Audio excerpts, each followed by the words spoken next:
Welcome to 𝐂𝐓𝐇𝐄𝐑𝐄𝐑𝐄𝐑𝐄𝐑. We talk about investing, finance, or professional development.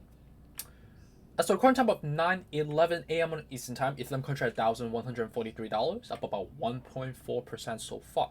Respect over crypto market and equity market on this Tuesday morning. It's relatively green at the moment, not massively, but it's rising quite nicely across the spectrum, about 1.5% on all the indexes.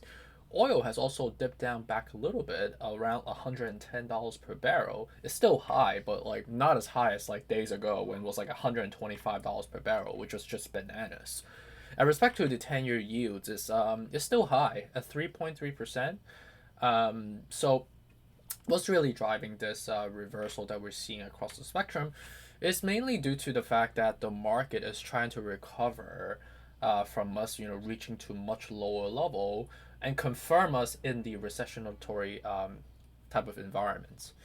But across the spectrum, I would say, looking at the news, seems like across the spectrum, there are some news that are kind of a mixed bag here and there. Seems like with respect to Uber, which is obviously a ride-hailing app, is restarting its share rides in New York and San Francisco.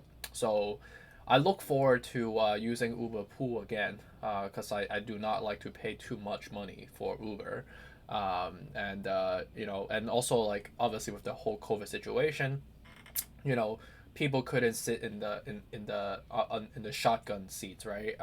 Historically, but now I think with this new policy, we're starting this share ride program again.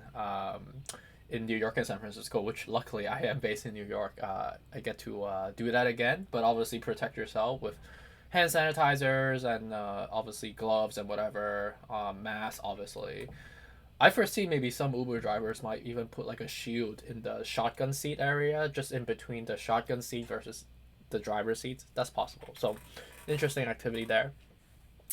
And then, with respect to Morgan Stanley, also share with their point of view from the economists, saying that the recession can be possible, but it will take the S&P another 500 basis point, or basically another 15 to 20% lower from current level for us to reach that level. So I don't think we are there yet. That's another drop of 15 to 20% lower, and their gut feel based on their analysis is that it's unlikely that we'll do it, but we'll have to see right on the next upcoming July FOMC meeting. And then the last one that I'm seeing is quite interesting. It seems like recently, Tesla has already laid off about what 12% of their workforce. So as of recently, and this only released about 40 minutes ago, it says that Tesla will lay off an additional 3.5% of total workforce. Um, but in addition to the layoff, the company is also battering some lawsuits as well. Some ex-employees is suing the company due to, I guess, some malpractice or something like that with respect to their termination, um, which obviously will drive some negative media stir. So let's just dive into the technical to see what's happening now with respect to recording time of 9:14 a.m. on the Eastern time. We are again, right? This is a very beautiful thing. Like the technical analysis doesn't really lie to us. We at the $11,550 right now, which is something that we've been talking about for a week now. And at the same time, with respect to the momentum, it seems like we formed a W, right, multiple times, bouncing from the 19 out of 70, right, like 1, 2, 3 times, and subsequently got reversed up because the international side of the house also stepped in. Some corporate investors obviously stepped in as well and collectively drive this like domino effect momentum. And as we were lingering around the 29 out of 70, try to break above the resistance level, we did. And you could see that clearly. I mean, not really. I mean, kind of, if you think about it, we're at the 30.20 out of 70. So I would like to have a little bit more, confirmation, like reaching up even higher than 30, right? Try to see, like, can we break up back to the 38 out of 70 mark, right? And at the same time, you can see that clearly we're about to form a golden cross right now. So this is not terrible, right? And congrats to the ones actually bought at the 900s, the 850. That was the logical move as you got highly submerged. You always buy when it's highly oversold, right?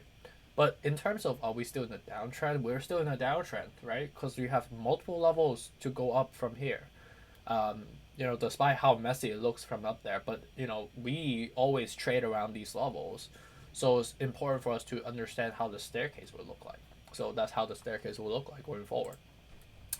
Respect to Bitcoin, up 2% so far, 21, but the real level is at 22,500, right? So same thing, right? You see a large separation, so we have to see can we actually cross up. At the same time, we did break above 30 out of 70 at 31.27 at the moment, so it's good. But you will have to see can we get further leap up, around like 39 out of 70, as the next level. And then for classic, up about 1% so far at 1650. Right now, I would say it's not terrible. We're about to form a golden cross, and then the next leap up is going to be somewhere around 2150. Doge chart up about 7.8% so far. Next level leap up is going to be 8 cents basically. If you can confirm the whole thing, we're about to we formed a golden cross already, so we're going to have some buying pressure, coming. But right now it seems like it's okay because like we're getting canceled out potentially at the current level right now. So can we break above the current resistance level on the RSI scale? Cardano is at 50 cents at the moment. The next level up is going to be 53. The next level up is going to be 65. We're about to form a golden cross, 45 out of 70. So can we break above the current level to keep going up to the next level of resistance at 56 out of 70 on the RSI scale? Solana is up about 6% at $37 at the moment. So we're basically above to break above the next resistance level and then leaping up to the 49, right? So right now we formed a golden cross recently at the 46 out of 70. Seems quite bullish, but we have to see, right? Can we break above this level? If we do, we can potentially head up to a 45, but 50 can be a stretch from here, contingent on how bullish is the market collectively. XRP is up 2.5% so far at 33. So next level up is going to be around 40, right? Polkadot's $8 right now, up 3% as well. Let's take a look. So next level is going to be 850, all the way up to $10 to $11 basically, right? Based on the line that we drew here. Algorand's up about 3.7%, 33 right now. So next level up is going to be somewhere around 42.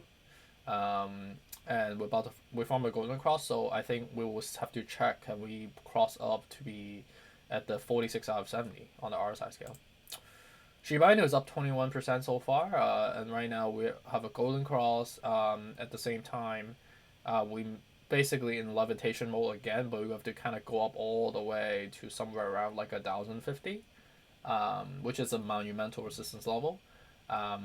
So we'll see, right? Right now it seems like we cracked through all the barriers at the 50 out of 70 at the moment. So we could potentially get canceled out somewhere around as we reach the 4 digits.